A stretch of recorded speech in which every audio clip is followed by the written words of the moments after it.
ఇచ్చేసిన మీ అందరికీ నేను ఒక్కసారి అటెండెన్స్ తీసుకుందాం. అంటే ఇది నికార్స్గా చేయండి, మళ్ళీ ఆగమాగం చేయకూరి.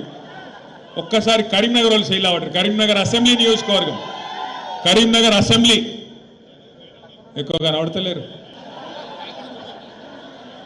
హాల్ ఎంతమంది ఉన్నారో బయట రెండింతల మంది ఉన్నారో చెప్తున్నాడు గంగుల కమలాకర్ అన్న. రైట్, కరీంనగర్ వాళ్ళు చేయించూరి. ఒక్కసారి మానకొండూరు వాళ్ళు, మానకొండూరు వాళ్ళు. రైట్, హుస్నాబాద్, హుస్నాబాద్ నమ్మదగ్గర లేదు.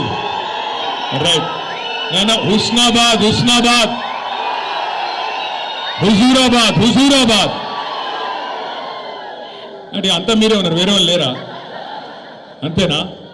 చొప్పదండి, వేములవాడ మీరంతా పైకెక్కిరా. సిరిసిల్ల పర్వాలేదు, మా ఇజ్జత్ కాపాడి. జగిత్యాల లొల్లెక్కువ ఉంది కానీ మళ్ళొక్కసారి జగిత్యాల, కోరుట్ల తక్కువ, మంతిని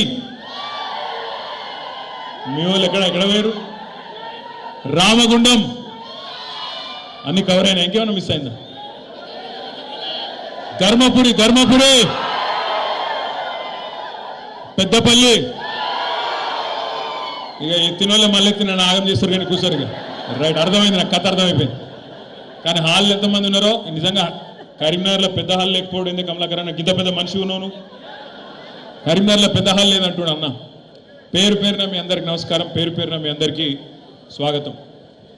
ఈరోజు కేవలం నిజంగా అనుకున్నది ఏంటంటే, మొన్న అసెంబ్లీలో కమలాకర్ అన్న అన్నాడు, అన్న ఏ పని మొదలుపెట్టినా కరీంనగర్కి వెళ్ళి మొదలు పెడితే సూపర్ హిట్ అవుతుంది, మన ఉమ్మడి కరీంనగర్ జిల్లాకి వెళ్ళి మొదలు పెడదాం, కార్యకర్తల సమావేశాలు, ముఖ్య నాయకుల సమావేశాలు అనుకున్నాం. అయితే నేను అడిగిన, మరి అన్న మరి నియోజకవర్గానికి ఎంతమంది అంటావన్నా? ఎంత ఉంటుందన్న? 100-150 మంది వస్తే మంచుకుంటే సాలు ముఖ్యులు అన్నాడు.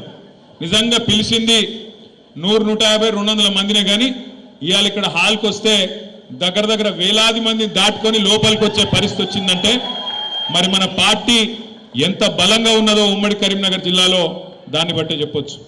ముందుగా మరి మీ అందరికీ తెలుసు, నేను ప్రత్యేకంగా చెప్పాల్సిన అవసరం లేదు.